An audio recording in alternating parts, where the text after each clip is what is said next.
financial opportunity lies ahead. It is better to get something done late than ever. It's okay to slow down and smell the rose. You will soon get something special because of your charm. Something unusual will happen at work next week. Oh, next week?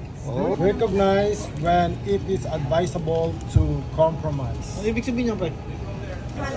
You love variety and have a warm heart. Yun. Daniel. Isa lang muna. Parang sa isa. Yan, dito naman tayo. Ang mukbanggang. Ikaw muna. Okay. Sige, pre. Ipapaliwanag yan, pre, ha? Kay Leia. Papaliwanag dapat, ha? Talagay dyan ngayon. Fortune cookie ba yan? Yes. Sige, anong ano? Nawawala yung Ano ka yun mga Mine is financial opportunity lies ahead.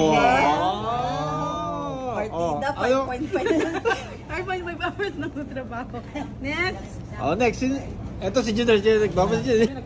Something unusual will happen at work next week. Oh, next week? Oh. Yata ko ba? Hindi ko maintindihan to eh. It is better to get something done late than never. Yes.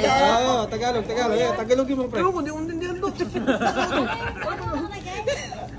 Ibig sabihin. Ibig sabihin daw, matagal, okay lang. Ano never tapos done? Ibig sabihin, pre.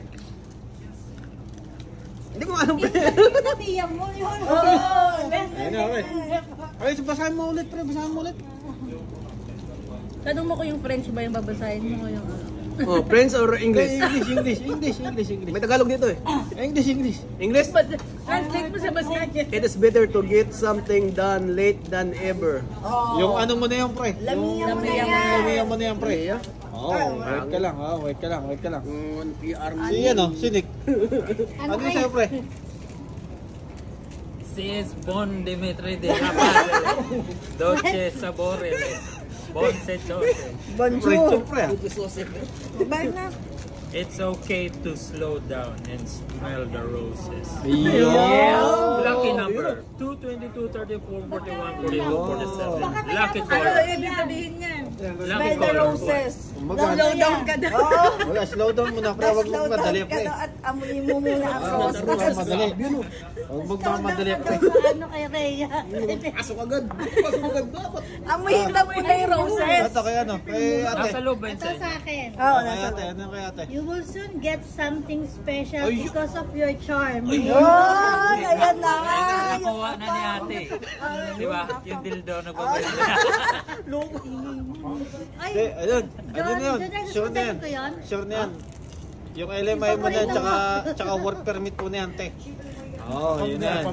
Yan na yan. Afam yun, afam. Ito muna, si Daniel. Last na sa pinali na si Daniel. Pinali pala, pinali. Pinala yung boss. Pinali yung babayad pala. Nagbayad na siya. Nagbayad na siya? Sino nagbayad? Something unusual will happen at work next week. Oh, next week? Next week, ha? Wala ako doon. Hintayin natin yan. Nasa bank ako nun. Sa bank pala. Sige, pre. Ito, nagbigay so... Magkano tayo? Ako na lang muna. Pre, ano mo na? Ano na lang?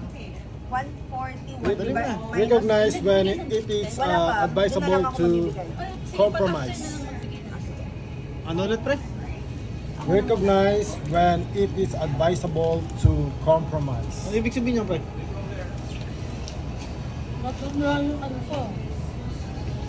Parang malalim to eh. Ano makalagay sa'yo? Recognize when it is advisable to compromise. Parang malalim na, pre. Parang malalim na. Diba? Malalim. Sige, pre. Congrats na lang, pre. Basta, pre, congrats nung kay Brother Dennis. Kay Brother Dennis, God swing. Yun. Parang maganda yung pangyayari niyan. Sa susunod, pre, kasama na natin siya, pre. Yan. Sama sa mga mukbang Ayun. Nadagdagan ang ating mukbang yan. Ano yun sa pre? Bubuksan ko yung sa akin, pre. Yan yun, sa'yo. Ate, ito. Magkano? Makakain niya. Ano ba itong ano? 158 Bakit? minus 50. Hindi ko na makakain niya. So 108 ate. Wala na Yan. tapos tayo na lang. You love variety and have a warm heart. Yun. Si Daniel. Bininon sa ano, 18 each. 18 each. bininon para sa partner in life mo. Yun. Diba? Ha? Ha?